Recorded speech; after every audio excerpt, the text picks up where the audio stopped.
Selamat sore semua, kembali lagi bersama saya, Yosefa Agnesnana, NIM 18030301117, kelas Sosiologi C, semester 6, tugas ketiga mata kuliah Pendidikan Anti Korupsi.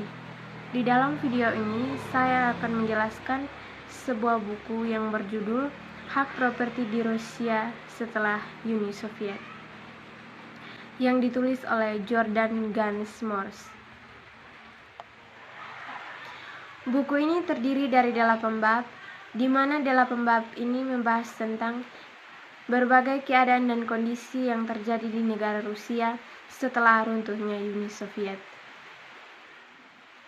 Kemudian di dalam buku ini dijelaskan secara detail tentang data-data atau fakta yang ditemukan di lapangan, baik itu yang dikutip dari pihak tertentu maupun hasil penelitian daripada penulis sendiri. Berikut kita akan masuk ke penjelasannya. Pada bagian pertama dari buku ini menjelaskan tentang kekerasan korupsi dan tuntutan hukum yang diangkat dari beberapa kasus dan beberapa penelitian sebelumnya. Penulis menjelaskan tentang beberapa kondisi awal yang dihadapi pemerintah Rusia setelah runtuhnya pemerintahan Uni Soviet. Dijelaskan bahwa Rusia yang baru saja berdiri menghadapi situasi yang kacau karena transformasi pemerintahan dari Soviet. Penulis kemudian menjelaskan tentang data yang berhasil dikumpulkan dan juga tentang metodologi yang digunakan dalam buku ini. Pada bagian akhir, penulis menjelaskan tentang kerangka dari setiap bab dalam buku ini.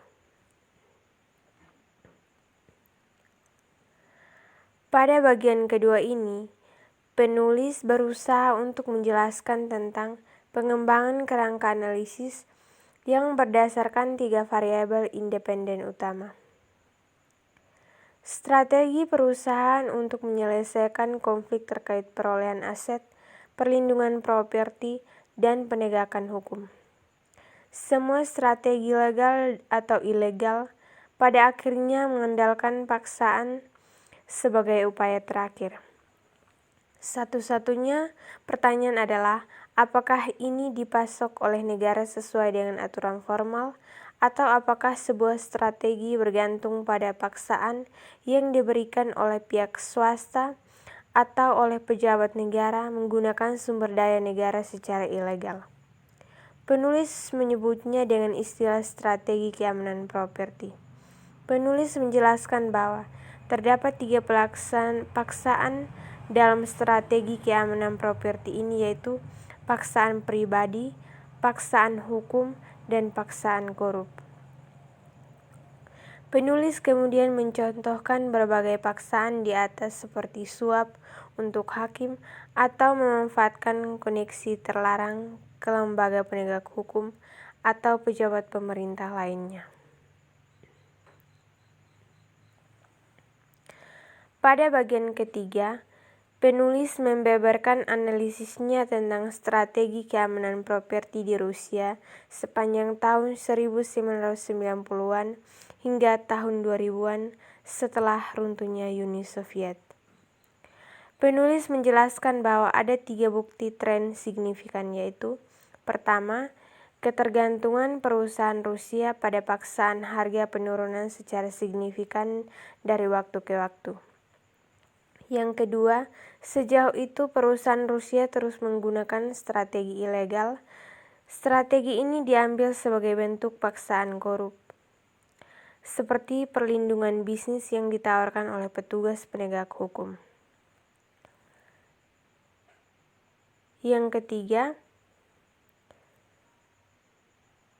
perusahaan Rusia semakin banyak memanfaatkan strategi berdasarkan paksaan hukum, mengandalkan pengadilan secara ekstensif, interaksi formal dengan pejabat negara, dan pengacara yang membantu bernegosiasi untuk memanipulasi siasat hukum.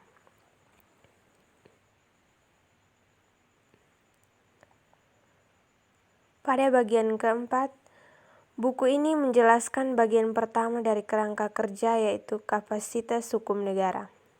Penulis menunjukkan bahwa adanya ketidaklengkapan penjelasan dari perusahaan untuk menggunakan atau tidak menggunakan lembaga hukum formal dengan fokus pada kapasitas hukum negara.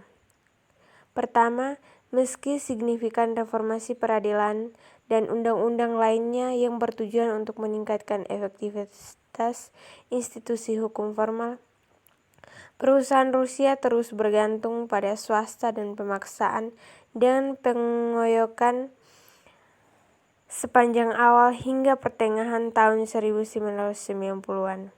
Kedua, di akhir 1990-an dan 2000-an, periode di mana perusahaan Rusia lebih memilih beralih ke hukum, perkembangan kapasitas hukum negara sangat tidak merata.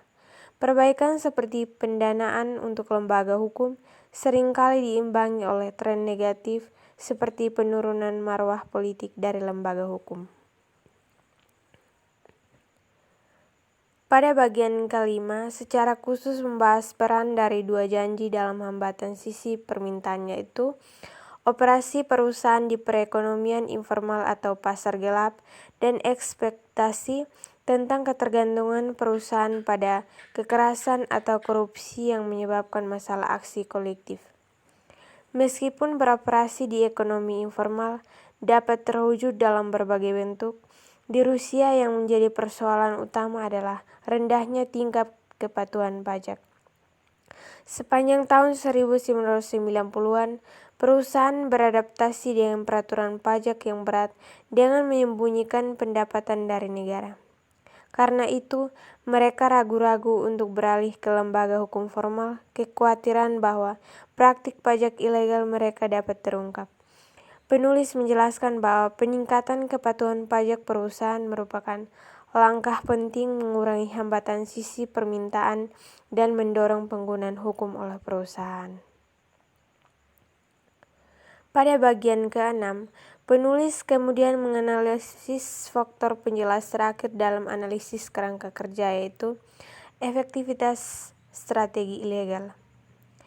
Efektivitas ini sebagian besar tergantung pada relatif biaya transaksi terhadap strategi lain dan risiko sanksi untuk kegiatan ilegal. Penulis menjelaskan pertama, konflik tahun 1990-an antara beberapa pemegang saham perusahaan yang diprivatisasi menyebabkan pertempuran sengit untuk mengakuisisi aset dengan cepat dan menggunakan segala cara yang memungkinkan konsolidasi kepemilikan di tahun 2000-an, memfasilitasi investasi jangka panjang. Pergeseran ini meningkatkan persepsi mereka sendiri tentang risiko yang terkait dengan strategi ilegal yang bisa merusak reputasi perusahaan dan mengacaukan iklim investasi secara keseluruhan. Kedua, seiring dengan berkembangnya sektor keuangan, perusahaan semakin banyak melakukan transaksi melalui bank tunai. Mengingat bahwa uang tunai sangat penting untuk strategi ilegal, dengan biaya transaksi yang meningkat, membuat mereka kurang efektif. Ketiga, Rusia menjadi lebih terintegrasi dalam ekonomi internasional. Sejumlah faktor meningkatkan biaya transaksi dan risiko yang terkait dengannya strategi ilegal. Bagian ke-7, penulis berusaha untuk menunjukkan penerapan kerangka kerja untuk berbagai jenis variasi di perusahaan. Analisis variasi lintas perusahaan lebih jauh menarik perhatian pada pendapatan perusahaan. Kelengkapan penjelasan difokuskan pada kapasitas hukum negara karena tidak jelas bagaimana berbagai tingkat kapasitas hukum dapat menjelaskan perbedaan dalam strata di seluruh perusahaan. Dalam bab ini, penulis berusaha memberikan bukti tentang bagaimana berbagai faktor yang mempengaruhi biaya transaksi, jenis perusahaan output, ukuran pasar tempat ia beroperasi, dan jaringan informal di mana ia tertanam, mempengaruhi kemampuan perusahaan untuk secara efektif menggunakan strategi ilegal. Dengan demikian, perusahaan menawarkan jasa daripada memproduksi produk fisik.